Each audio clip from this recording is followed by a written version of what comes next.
Jason নামের এই ছেলেটা তার গার্লফ্রেন্ডকে ইমপ্রেস করার জন্য স্যান্টা সেজে তার বাড়িতে আসে। কিন্তু মেয়েটার বাবা জেসনকে দেখে চিনতে পেরে যায়, যার ফলে জেসন সেখান থেকে পালানোর চেষ্টা করে।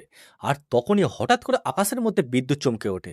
জেসন আকাশের দিকে তাকাতেই হঠাৎ করে বিদ্যুৎ এসে জেসনের গায়ের মধ্যে পড়ে, যার ফলে জেসন সেখানে অজ্ঞান হয়ে পড়ে যায়। তখনই সবাই মিলে জেসনকে তুলে নিয়ে যায় হসপিটালে। হসপিটালের ডাক্তার জেসনকে দেখে বলে জেসন একদম ঠিক আছে। কিছুক্ষণ পরে জেসন উঠে দাঁড়িয়ে যায় আর সেখান থেকে বাড়ি চলে যায়। পরের দিন সকালবেলা জেসন দেখে তার জামাইবাবু তার দিদির ওপরে চিল্লামিলি করছে, যেটা দেখে জেসন সহ্য করতে না পেরে সে জামাইবাবুকে এক ধাক্কা দেয়। আর তখনই তার জামাইবাবু সোজা রকেটের মতো গিয়ে একটা কুয়োর পাঁচিল ভেঙে তার মধ্যে ঢুকে যায়। তাকে দেখে যেন মনে হচ্ছিল তার শরীরের মধ্যে কোনো এক সুপার পাওয়ার চলে এসেছে। এতক্ষণ তো সবই ঠিক ছিল, কিন্তু প্রবলেমটা তখন শুরু হয় যখন হঠাৎ একদিন রাতের বেলায় ওই গ্রামের একটা ব্যাংক থেকে টাকা চুরি হয়ে যায়। আর ওই দিন রাতের বেলায় কিছু পুলিশ অফিসারকে কেউ যেন মারধর করে যায়। আর এই সবের পুরো দোষ চলে আসে জেসনের ওপর, কারণ সবাই দেখেছিল জেসনের মধ্যে কোনো এক সুপার পাওয়ার আছে। জেসনের এই সব কাণ্ডের ভিডিও যেই সিডিতে রেকর্ড করা ছিল, সেই সিডিটাকে নিয়ে জেসন সেখান থেকে পালিয়ে যায়। কিন্তু তখনই হঠাৎ করে জেসনের পিছনে আরো একজন তারই স্পিডে দৌড়ানো শুরু করে। সে এত জোরে দৌড়াচ্ছিল যেন মনে হচ্ছিল তার মধ্যেও কোনো সুপার পাওয়ার আছে। ভাই এই আবার কে, আর এর মধ্যে এত সুপার পাওয়ারই বা কিভাবে এলো, সেটা তোমরা এই মুভিটার মধ্যেই দেখো। মুভির নাম হলো মৃণাল মুরালি, যেটা 2021 এসেছিল। আর এই মুভিটা তোমরা নেটফ্লিক্সে হিন্দিতে দেখতে পেয়ে যাবে।